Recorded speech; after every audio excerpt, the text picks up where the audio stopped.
నమస్తే, జర్నలిస్ట్ మీ కేఎంఆర్. ఆంధ్రప్రదేశ్లో సార్వత్రిక ఎన్నికలు ముగిసి 16 నెలలు అయింది.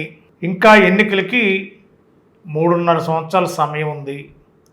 కానీ రాయలసీమ జిల్లాల్లో టీడీపీ, కాంగ్రెస్, బీజేపీ పార్టీలకు చెందిన కర్నూలు, ఎమ్మిగనూరు నియోజకవర్గాలకు సంబంధించిన కీలక నాయకులు ఈరోజు వైఎస్ జగన్మోహన్ రెడ్డి గారి సమక్షంలో వైసీపీలో జాయిన్ అయ్యారు. రాయలసీమ జిల్లాలో ఒక కొత్త రాజకీయాలకి తెరలేపే ప్రక్రియ కొనసాగుతున్నట్టుగా కూడా కనిపిస్తుంది. మరి ఎన్నికలు ఇప్పుడు లేవు కాబట్టి ఇప్పటికిప్పుడే పార్టీలో జాయిన్ అవ్వాలా? సహజంగా ఎన్నికలకు ముందు జాయిన్ అవుతారు ఏ పార్టీకైనా, ఏ పార్టీలోకి వెళ్ళే వాళ్ళైనా. కానీ ఇంకా 3.5 సంవత్సరాలు ఉండగానే ఆంధ్రప్రదేశ్లో ఒక కొత్త రాజకీయం కనిపిస్తుంది. మరి కర్నూలు, ఎమ్మిగనూరు అనగానే రాయలసీమ జిల్లాలకి, అదేవిధంగా అనంతపురం కానీ, ఇటు కడప కానీ, ఇవన్నీ కూడా చాలా కీలకమైన జిల్లాలు. 2019 నుండి 24 వరకు వైఎస్ఆర్సీపీ అధికారంలోకి వచ్చినప్పుడు ఈ జిల్లాలో వైసీపీ స్వీప్ చేసింది.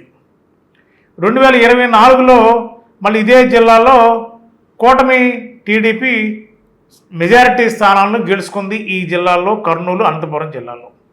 కానీ కూటమి ప్రభుత్వం ఏర్పడిన ఈ 16 నెలల కాలంలోనే మరి వాళ్ళు అక్కడ సంబంధించిన టీడీపీ పార్లమెంట్ ఇన్ఛార్జీలు, నియోజకవర్గ ఎమ్మిగనూరు నియోజకవర్గ బీజేపీ ఇన్ఛార్జీలు, అదేవిధంగా కాంగ్రెస్ పార్టీ సీనియర్ నాయకులు అందరూ కూడా మూకుమ్మడిగా వివిధ స్థాయిలో ఉన్న నాయకులందరూ కూడా జగన్మోహన్ రెడ్డి గారి సమక్షంలో తాడేపల్లిలో వైసీపీలో జాయిన్ అయ్యారంటే రాజకీయాల్లో ఏం జరుగుతుంది? వైఎస్ఆర్సీపీకి 40% ఓట్ బ్యాంక్ ఉంది. 24 ఎన్నికల్లో 11 సీట్లు వచ్చాయి.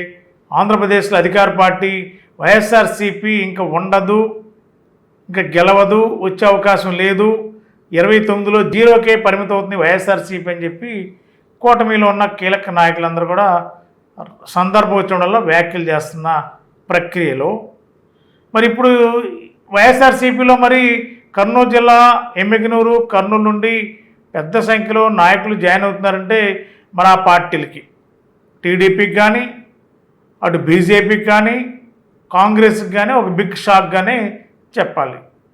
మన ఆంధ్రప్రదేశ్ రాజకీయాల్లో ఒక కొత్త వ్యవహారం వెలుగులోకి వచ్చే అవకాశాలు కనిపిస్తున్నాయి.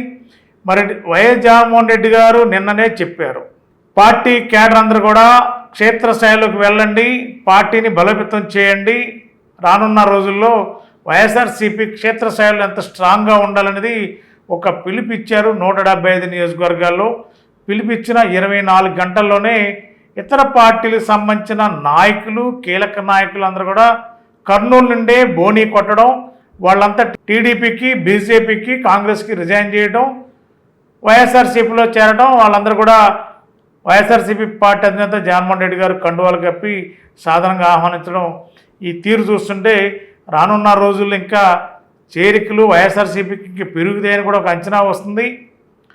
అయితే ఏ ప్రాంతాల నుండి ఎక్కువగా వైసీపీలోకి జాయిన్ అవుతారని అంటే ముఖ్యంగా రాయలసీమ ప్రాంతాలనే ప్రామాణికంగా తీసుకుని రాయలసీమ జిల్లాల నుండే ఎక్కడైతే పోగొట్టుకున్నామో అక్కడే అనే సామెత ఏ విధంగా ఉందో 2019 నుండి 24 వరకు భారీ సీట్లు గెలుచుకున్న రాయలసీమలో 24కి వచ్చేసరికి వైఎస్ఆర్సీపీకి అతి తక్కువ స్థానాలకే పరిమితమైన రాయలసీమ జిల్లాల్లో 2029 టార్గెట్గా వైఎస్ఆర్సీపీ పార్టీ అధినేత జగన్మోహన్ రెడ్డి గారు కూడా అడుగులు వేస్తున్న క్రమంలో మరి ఆ జిల్లాల నుండే ముఖ్యంగా రాయలసీమ, కర్నూలు, అనంతపురం, కడప ప్రాంతాల నుండే మళ్ళా చేరికలకి శ్రీకారం జరుగుతుందంటే వైఎస్ఆర్సీపీ అధిష్టానం ఏ విధంగా అడుగులు వేస్తుంది?